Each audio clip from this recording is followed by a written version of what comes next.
I wish I had learned this truth many years ago. Be thankful for the days, good and bad. All right, welcome to another episode of Warrior versus Zombie, and I, as always, am excited to introduce another warrior guest to you, Darin Adams, and I'll do that in just a second, but before we do, let me remind you of why you're here. Success is a journey, it's not a destination. As warriors, we all have a history of ups and downs, wins and losses that are all part of making us who we are up to this point, and they provide a foundation for our path forward. We all battle our inner zombie as well as those in our world. And in each episode, I interview warriors who are aspiring leaders from all walks of life: entrepreneurs, artists, health practitioners, business owners, literally any inspired leader that has a story to tell. These warriors have a cause, they have unique value and a vision that goes generations into the future. And today's guest is no exception. Darin Adams is an awesome warrior. His warrior journey of over 35 years includes TV cameras and news scripts. As an award-winning broadcaster, he's done just about everything when it comes to TV. As a lifestyle host, he tracked down celebrities like Martha Stewart and Pat Sajak. As a sports anchor, he tried his hand at rodeo riding on a runaway horse. That sounds pretty fun. As a weather anchor, he drew pictures of animals in the satellite clouds. And as a morning feature reporter, he's eaten crickets and had liposuction performed on him while talking on camera. Now that's got to be a degree of difficulty. I can only imagine. Darin has worked in Kentucky, Montana, Massachusetts, Idaho, and he currently lives in Utah with his wonderful wife and 4 children as a communication and marketing expert who's coached thousands of businesses on how to build connections with their audience. Darin Adams, welcome to Warrior versus Zombie. How's things in Salt Lake City? They are great in Salt Lake City. Things are good. It's an exciting another day, another opportunity to do great, wonderful things. So I'm not complaining. Yeah. So your ideal day includes these days. What kind of fun activities are you do during on a Thursday in Salt Lake City? I try to avoid my wife's to-do list. That's the number one thing I got to avoid. If I can avoid that, then things are good. I coach people around the world, teaching them how to grow their business, how to be more successful. And I'll do that virtually, remotely, on like a Zoom call or a virtual event. I'll travel to events and sometimes do that and coach people in real life. If I'm not doing that, I'm telling you my favorite thing, I'm big into like family games things. I'm like a family game connoisseur, and game nights at our house are all, I think we might have one scheduled tonight. I don't know. I think we have people coming over for games night. So that's my little side passion is that. But anytime I can be engaging with anyone to be doing something I'm passionate about, that's my ideal kind of a day. Well, that's pretty fascinating. I'm going to have to collaborate with you after this podcast on game night. My kids are very competitive. I have 5 kids, and family game night is a regular thing. And when we get together, it's usually somebody's wanting to play a game. So maybe you've got some new ideas for me there. Well, that's fascinating. Well, I just learned something new about you right now. So that's great. By the way, my favorite game, like, there tends to be a game du jour kind of thing, whatever. My favorite one is called Just One. So go get Just One. That's a good game. It's like a team collaborative game. Wait, this podcast all of a sudden took a complete right turn. I had no idea. All of a sudden we're talking about games, but my favorite game right now, Just One. Everybody's working together to try to win. You'll enjoy it. Just one. Okay. Just one. For all my kids that are listening to this podcast, Darin recommends Just One. So don't let me forget that. So they'll replay that back to me because they all are avid listeners to the podcast. All right. Well, let's do this. I want to take a quick break because when we come back, I want to hear about your story, how you got from where you started. I know I said over 35 years. I think it's a little more than that as far as your warrior journey, but where you started and how you got to where you are today, and then we'll take another break after that. So let's hear a little of for the audio audience, our theme song, It's Not the Getting There, from Ricky Jean Wright, and we'll be right back with Darin Adams and Warrior versus Zombie. But the miles become the teacher while the student learns real slow, traveling blind most of the time. Wherever you go, it's not the getting there, it's the journey every day. It's not a race to All see. right, we are back, and Darin, game night. I'm excited. So now I got something to take away from this that I can deploy into my ideal day every day. All right, Cobra Paw and Happy Salmon, another couple of my favorite games. I'm like a fast game person. If a game takes longer than a couple minutes, I've gotten bored of it. So I'm not a Risk person. I'm not a Settlers Catan. I'm not Monopoly and all that kind of stuff. Okay, sorry, just had to get that out there. Yeah, so I got those. I got those in my game closet as well. All those long. I can do that, but yeah, these days with the number of things we've got going on, I think our attention span from games kind of has shortened, I think, over the years. But anyway, so tell me your story. How did you get from where you started to where you are today? How far back do you want to go? Whatever you want. I began my career, my professional career, in the TV business, and okay. I was always sort of a TV news junkie. And so I loved part of the challenge was I looked kind of young when I graduated from college. And so it was difficult for me to go work in a big market. I had to work in some of the smallest markets there were since I looked like I was about 15, and started in Kalispell, Montana. And one thing I learned was there was a lot to learn in Kalispell, Montana. I wasn't any better than Kalispell, Montana, and I loved Kalispell, Montana, and there were some great people there. And so, starting in a place like that, don't ever go into something thinking like I'm too good for something, I'm better than this, because sort of in the back of my mind, like when they number TV markets, it's like 1 to 150, and I think it gets the biggest is like 220, which is Glendive, Montana. Kalispell doesn't even get numbered; it is that small. But I never thought, I'm better than this. I enjoyed the time I was working there. So there's lesson number one is don't ever think you're better than something that you've got presented to you as a great opportunity. There's something to learn from all that. I went from Kalispell, Montana to Lewiston, Idaho, to Pocatello, Idaho. And when I was in Pocatello, Idaho, I was the sports anchor. We had, now I'm going on a bunch of different tangents I wasn't planning on going, but I'm going to try to run through the Warrior journey as quickly as I can here. They hired I was the weekend sports anchor, and they hired a weekend weather person. And they said, the weekend weather person isn't really working out too well. Darin, can you do the weather as well? I'm like, because already there were just two of us. One would do the news. We would both do the news together. And then she would do the weather and I would do the sports. And they said, we just need you to do the weather too. I'm like, wait, that means I'm doing everything. I'm doing the news and I do the weather, then I do the sports. And they said, yeah, I had no experience doing any weather on TV. But it kind of worked out. And within a month, they came and they said, our actual real weatherman's leaving. Could you take his job? And I said, I don't like weather. I don't know anything about weather. I don't have any experience doing weather. And they said, we can pay you more money. Like, hey, it looks like rain, So, so you never know where opportunities are going to present themselves. So be ready for anything that might come your way. From that, I was watching Tonight Show once a long time ago with Johnny Carson, and he had some guest on, and she had potato chips, and they looked like different shapes and characters.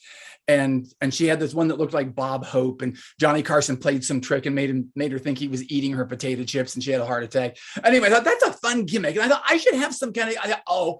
I should find shapes in the clouds, in the satellite pictures. So I would freeze the satellite pictures, and I would draw a little picture in the freeze, and it became known as Darin's doodles, and I that became sort of my claim to fame.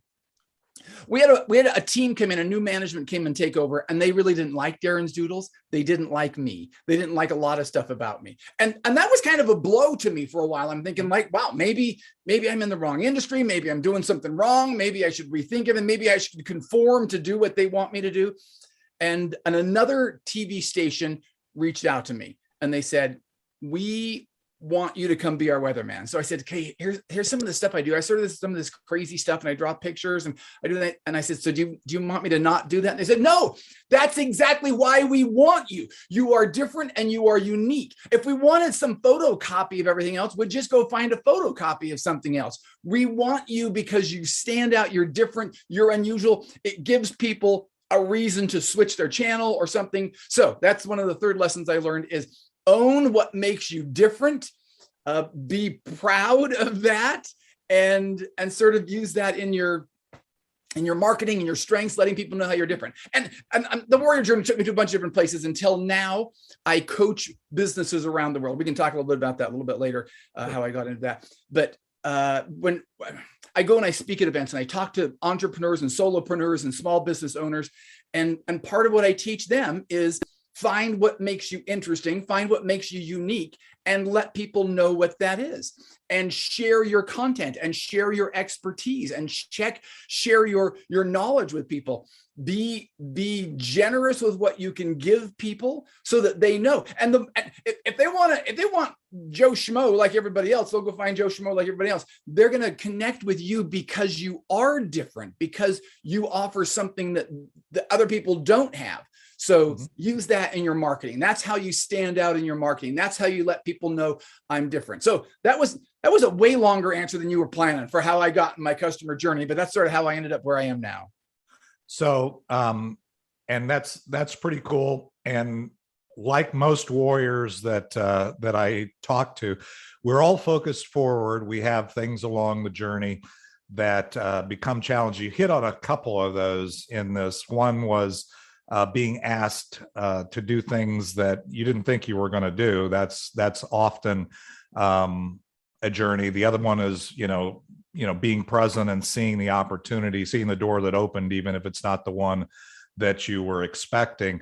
The other one that you said was that things weren't working out, which is usually code for, hey, they really didn't like me and I lost my job, or whatever it happens to be.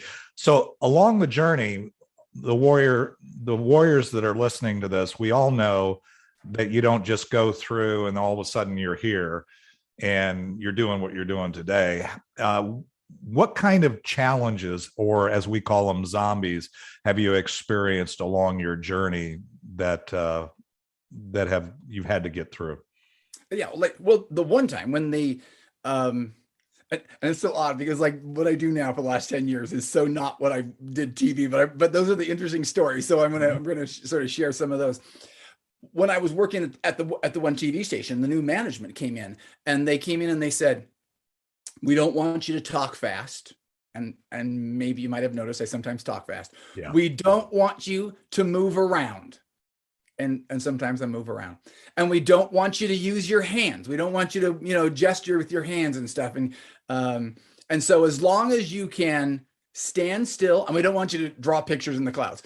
As long as you can stand still, as long as you can not move around, as long as you can slow down, as long as you can not do things that make you different from everybody else, then you've got a job. And that's when I realized they really don't want me, because that's what makes me kind of unique. So those are some of the zombies where people don't appreciate. I'm gonna tell you a quick little story, because when I left TV after about however many years I was in TV, 30 years or something like that. Mm-hmm. And I thought I wanted to be a speaker. So I was going to be a keynote speaker and speak and travel around and motivate and inspire and all that. And then I discovered a company. The company was called Infusionsoft. It's now called Keep. It's the company I work for now. And they had a role for a speaker where this person would go. It is the role that I have now. And they had a role where this person would go and speak and teach people and show them how to use marketing automation to be more successful. Mm-hmm. And I was sitting in an audience and I said, that's the job that's for me. That's what I want. And I knew instinctively this was what I needed. So I reached out to the company and I knew I was the perfect fit for them. I knew that. I figured I was what they were looking for. So I reached out to them and they said, yeah, we're actually going to hire somebody. We need to hire somebody in the next couple of months. So yeah, So now I'm thinking, okay, I've got this job coming up. It's going to be perfect. I stopped looking for all speaking jobs, keynote addresses, things that would pay me money, because I thought I've got to be able to be free, that I can work for this company when they're ready for me here in a month or so. Well, a month or so came, and there was no job. And I know. And in the meantime, now I have stopped booking speaking engagements because I want to make sure I'm free for them, and nothing. So like this is now into December.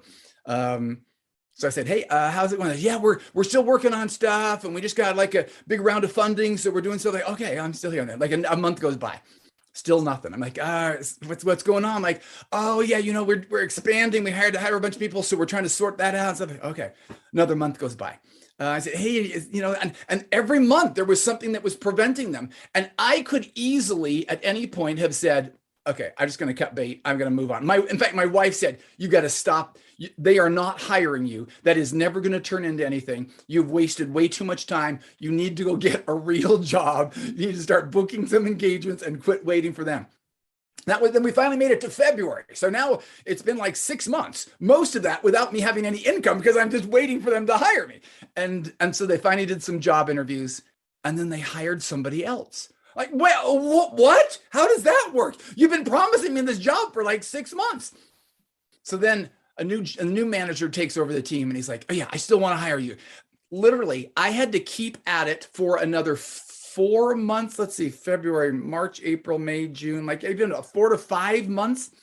But I never gave up, and I was tenacious, and I would email them multiple times a week, whoever this new boss was, and say, hey, here's some information that you might find. Here's something I can help. Here's some ways I can contribute. Here's something you might not have thought of. What are some books I should be reading to better prepare myself for this moment when it happens? And eventually, so finally, after another 4 or 5 months, they finally said yes. And the main reason they said yes was because I was tenacious, and I didn't give up, and I kept at it.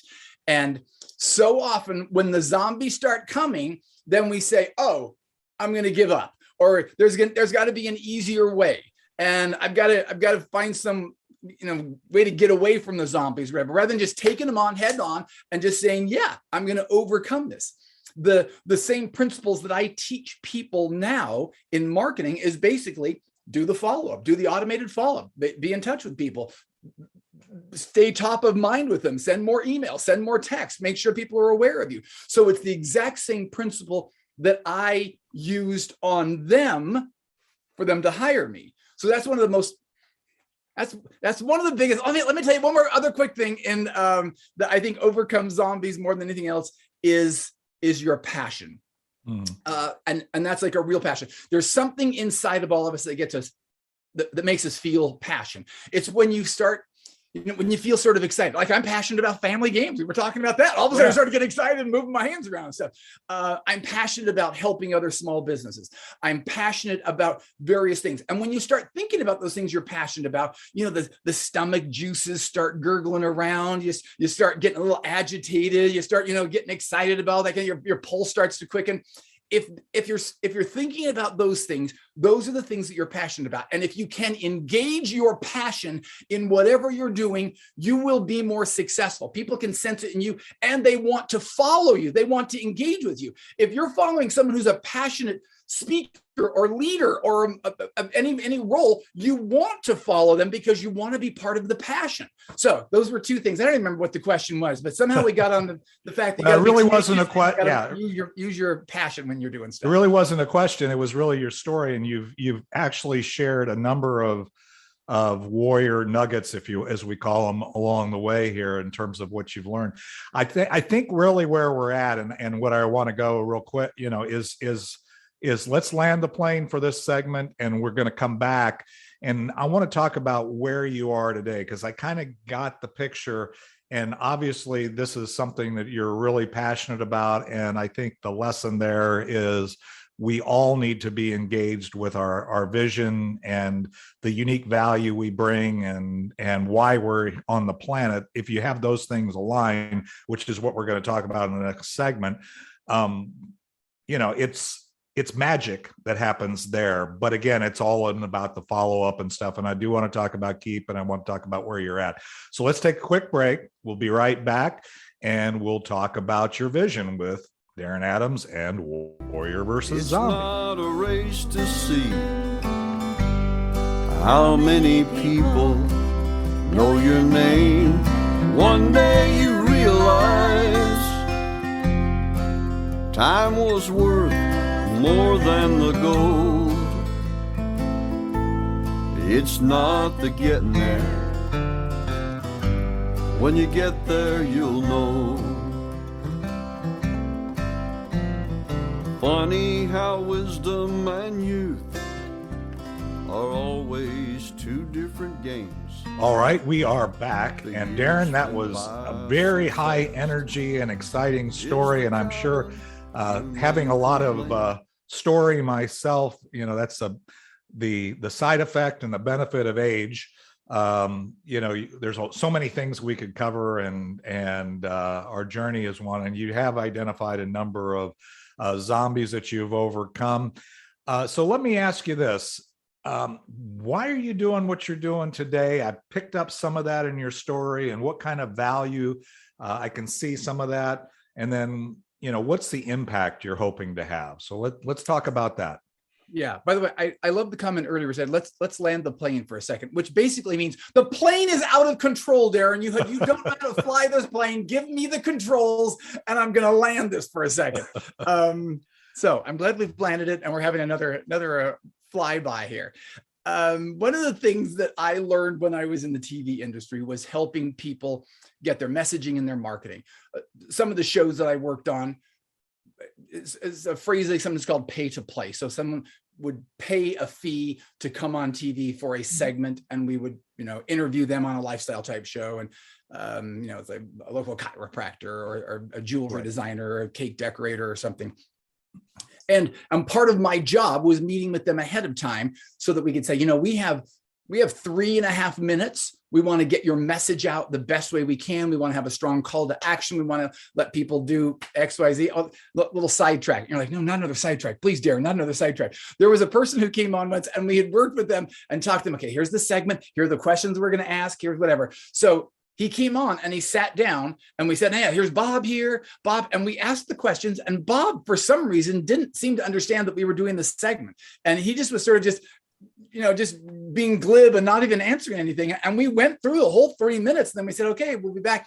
And then in the commercial, we said, okay, thanks, Bob. He said, well, when are we going to do the segment? We said, that was it, Bob. That was it. You just blew it. You just blew your 3.5 minutes and didn't do anything that you were supposed to do. And he was like stunned. He just paid a bunch of money. And anyway, a little sidetrack. But the point is, we would coach them ahead of time and say, what's the best way to get your marketing out, the best way to communicate with people, the best way to identify with your customers. So when I left TV, I thought I really want to continue to help people do that in that same vein. And I ran into, of course, from my experience, knew there were lots of entrepreneurs and solopreneurs and small business owners who were looking for that same kind of a thing. So I then used the experience I had to coach them on how to get the right tools and technology to do that same kind of a thing. But instead, of course, doing it on TV, which most people don't do, how to do it through email marketing and things on landing pages and follow-up texts, and having the right tools and technology and tips and techniques so that they could continue to do that. So that's how I sort of went from being crazy weatherman drawing pictures into marketing coach and consultant and teaching people around the world how to do that stuff. So yeah, that does connect those dots. And I will tell you, so many people miss the fact that I love your story about, missing the window of opportunity to do your 3.5 minutes, because really people, and I find it kind of fascinating because I'm familiar with Infusionsoft, Keep.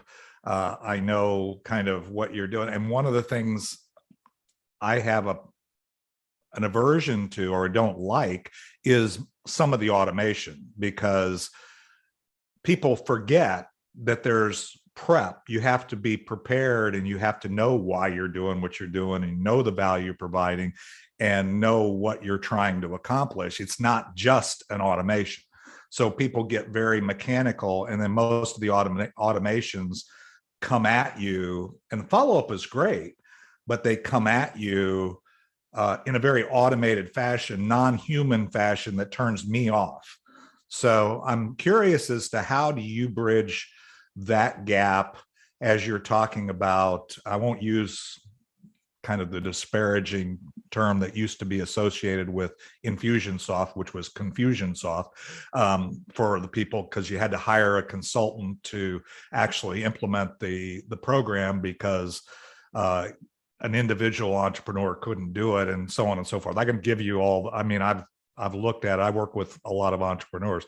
So tell me, how do you take what you're doing today and then move it into this world of helping people use the technology to actually get their message out, to accomplish what they're doing, to do what they want to do in business? Yeah. And by the way, I know the phrase Confusionsoft because I've dealt with a lot of people who had, and when I would go up to someone, this was years ago when it was still Infusionsoft and Confusionsoft, and people would say, "Oh, I use Confusionsoft." I'm like, "Oh no, now." But now with newer tech, I mean, that was so 5 years ago or whatever. Right. Now with newer technology and new ways to do stuff. Now when I run into someone, they say, "Oh, I use Keep. I love Keep. Keep's so much easier." And so I get that. So that actually is one of the things that's better to me than a payday, is when rather than getting a check in the mail, which I like getting the checks, but I actually like even more when I go to an event. I was just at an event in Texas, and this woman came up and she's like, "You know what? I was at an event 6 months ago and I signed up with Keep." And then I'm like, "Oh no, what's going to be the experience?" She's like, "I absolutely love it. It is the greatest thing in the world. It allows me to grow my audience." She said, "I didn't even have a business when I got it 6 months ago. I just had a dream. And now I have a community. I've done some virtual events. I've done some webinars. I've done a challenge." She listed all these things she was able to do through automation. So let me give you a couple tips as people are doing that. One is you have to reach out quickly. If I meet you, you've got to make the automation do what you would do naturally. Don't make the automation do what a machine would do. You make it do what you would do. So when you maybe you're speaking at an event, maybe you're doing a webinar, maybe somehow you're engaging with someone, and someone says, "Hey, we should stay in touch. Let's get in touch." Now, a real person would probably later that day send him a text and say, "Hey, yeah, this is Bob, just checking in. I love meeting you. Let's, follow up or something." An automation, a machine would say, "This is Darin replying. Here's my calendar link. Book some time with me if you would like to chat more," or something. Right. So you make the automation can say anything you want. You make the automation as a text that might go out saying, "Great meeting you. Let's follow up next week," or something like that. Mm-hmm. When you send emails out, I think this is a common misconception that people do, because if I'm sending an email out to 1,000 people, I will use different pronouns. I will say, "For all of you that I'm writing this to," or something obviously showing I'm writing it to 1,000 people. But if I want to make it seem like it's a real email, I have to craft that so it's going to one person. So I say, "I know you struggle with blah, blah, blah," or whatever. So I'm using a singular pronoun rather than to all the people. If I'm talking to all the people, as I get that email, I'm like, "Oh, this is just going to a huge, big, giant list." Your emails or text or any communication should make the person think, is this person really writing to me? Is this a real email that they're writing to me? Because it sounds really good. I've gotten emails like that before too, where I'm thinking like, I'm pretty sure this is automated, but this sounds really, really good. And then do whatever a normal person would do. If the next day there would be another email like, "Hey, I sent you an email yesterday, but I haven't heard back from you yet. I know you're really busy," or something like that. And that even can sound a little automated, but the whole idea is use it like a real person would really speak and really communicate and really connect with someone, and just put that in the automation. Now, supplement that with real stuff. So you don't just use automation, but you can then pop in with a personal text going out to someone in addition to an automated text, so that it's not just one or the other. And then if you can get people guessing, they're like, "Oh, I don't know, is this the real one or is this an automated one? I don't know which one this really is." But that's one of the things. You will never be able to affect everybody that you can affect, have an effect on them, to empower someone, to teach someone, to improve their lives. You will never be able to do that on a one-on-one basis, unless you only want to help 5 people in the world. So the only way you can do that and broaden your reach and really empower more people is through automation. Because I can't send 1,000 one-off emails one by one in a day. I can send 1,000 emails out at once and try to make them as personal as possible. So don't shy away from automation because it might seem impersonal. Make it personal, and then get over the fact that it's automation, because that's the only way you're going to be able to change and affect more people's lives all at once. So you're brilliant. I love it. And yeah, I agree. There's nothing you said that I would disagree with. And in fact, my own experience, having, hundreds of thousands of connections on all kinds of platforms and that kind of thing, is I'm getting inbound requests all the time. And so it's a journey, as a theme song of this podcast says. You're building a relationship over time. People do business, as I always say, with people they know, like, and trust. The trust is the part that's hard to get to, because that's really where business occurs. And the only way you can do that is to go on that journey. And it's usually one of the things you said, which I think is very powerful, is it's a smaller increments. There are things, it's a more frequency, more real, not just, okay, I've written 3 in the automation and it covers everybody. No, I mean, it's there, and maybe you have to augment. So, and I love that, because timing. But let me ask you this. I'm going to shift gears just a little bit. So I know you're working with Keep. I know you have your story and your ability to communicate, and it's really good. What kind of impact in this role, and as you look forward, are you hoping to have? What kind of impact? I do a few things. I help people on the side doing some speaking, consulting, and speaking coaching and presentation architecture, that kind of stuff. That's when I can squeeze in extra free time to do things along those lines. The majority of what I do is speaking to people from a perspective of Keep and showing them what they can do. And what I really want to be able to do is help more small businesses be successful, because I know what they struggle with. I know every single one of them struggles to get new leads. And if you're not getting new leads, you're not getting new business. That's like one of the biggest struggles right there. Every single one of them struggles with building the relationship and the following with people. And like you said, the know, like, and trust thing. And if I don't know, like, or trust you, and how can you do that? Every single one of them struggles because they don't have enough hours in the day that they can do all the things that they need to do. So if you can offload some of that into automation, those are all some of the things. When I see somebody signing up for Keep and using the tools and telling me some success stories, that is the greatest thing, because that's exactly what I want to motivate and inspire somebody to do. We're talking about the passion thing. It sort of comes back to that. If people can sense that I'm passionate about that, then they're like, okay, I can do this. I feel like I can do this. I had just a random thought too about the power of stories. People feel passion when you tell them stories, not when you tell them facts. So I can say, new leads means new business. That doesn't mean as much to someone as I say, here's Lisa over here, and she was struggling because she couldn't pay her rent.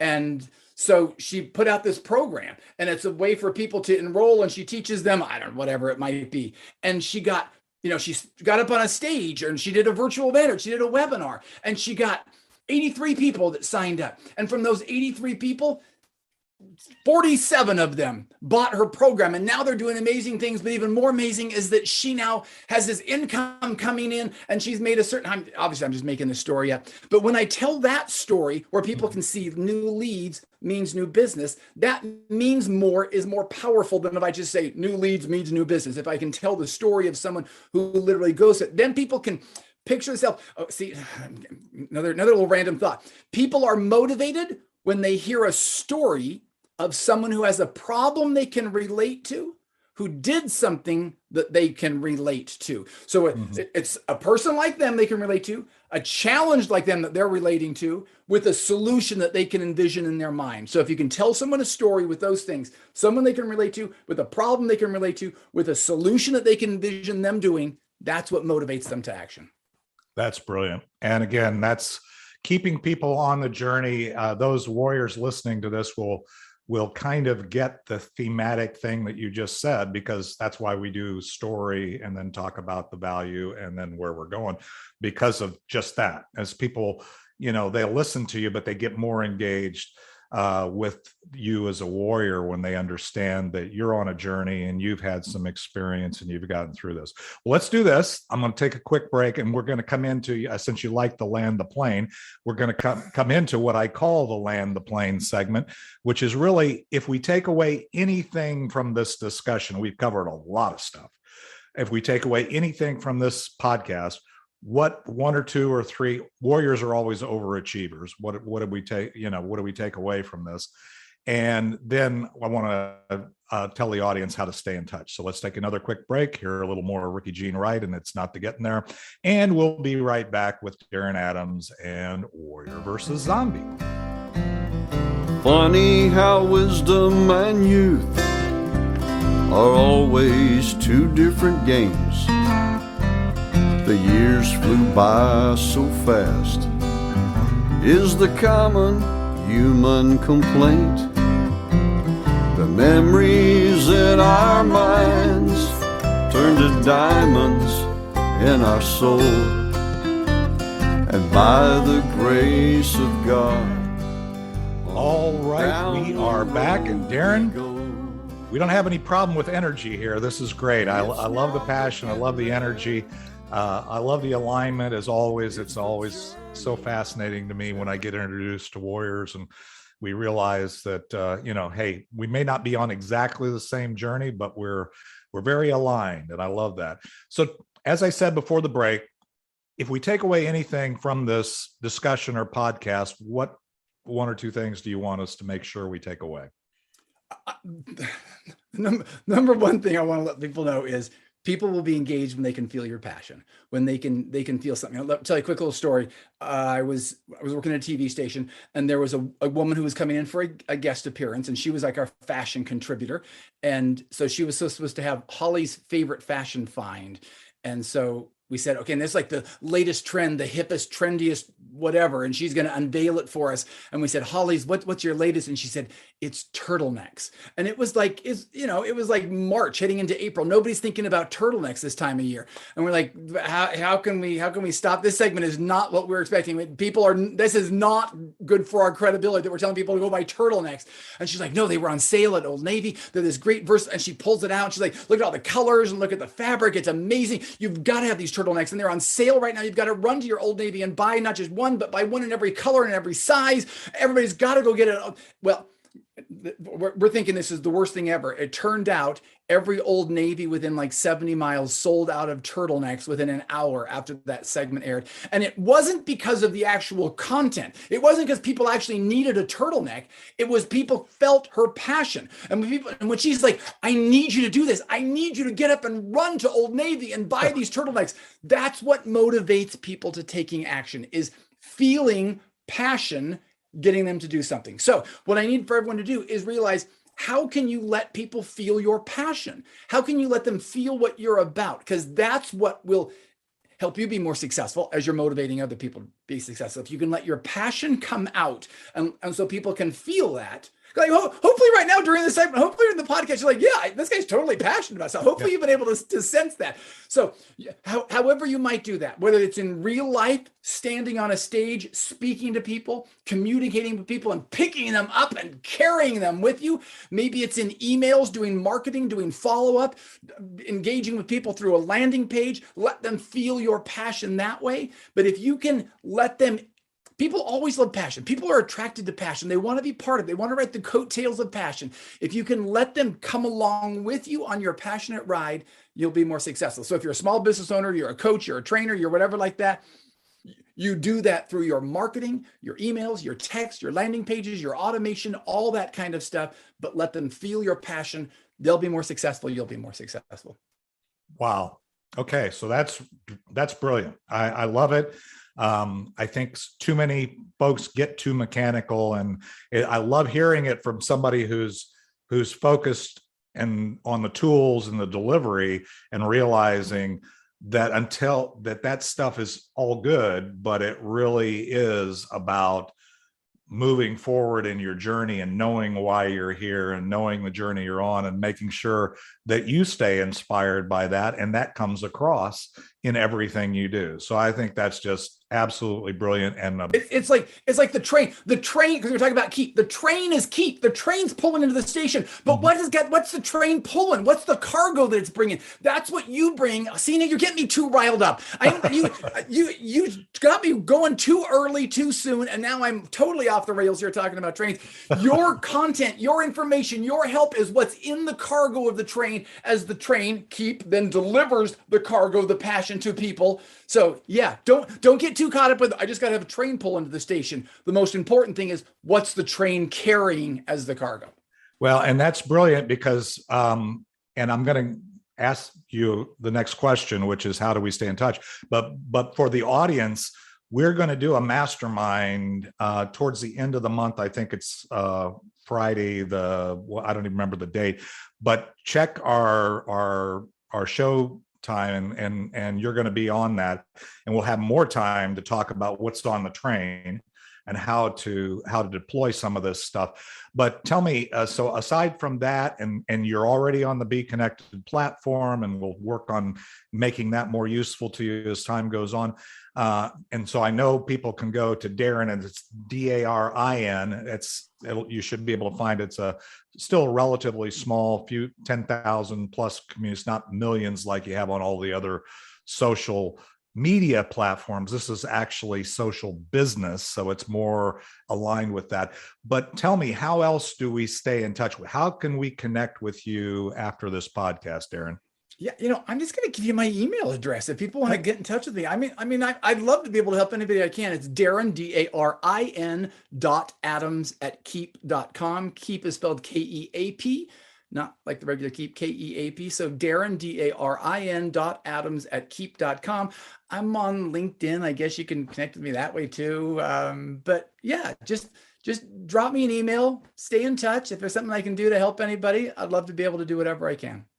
I love it. The thing is, that's one of the reasons for Be Connected. That's one of the reasons why so many people are getting, I've got thousands of connections on LinkedIn, and I've got thousands of connections on Facebook, all these platforms, right? But it's like sitting in the ocean in a lifeboat, hollering for somebody to pay attention to you, right? Even if you're dying, it's not going to matter. So that intention of actually giving your email and having somebody reach out to you directly is exactly what I think the warriors that we're talking about need today. So we could go on and on. I can tell our passions align, and we're going, but and we will get another chance, another bite at the apple, as we say, in a few weeks. So I'm looking forward to having you back. Looking forward to, now that you're part of our warrior community, introducing you to others. So Darin, thank you. I appreciate it. Anytime. Thanks for having me here. It's been a pleasure to be part of it. Yeah, it's been great. All right. So for those warriors, we're going to land the plane here. Hear the final outro of It's Not the Getting There by Ricky Jean Wright. We'll be back next Thursday, 11 Central, 10 Mountain, like Darin's time. And with another episode and another warrior in Warrior versus Zombie. It's not the getting there, it's the journey every day. It's not a race to see how many people know your name. One day you realize time was worth more than the gold. It's not the getting there.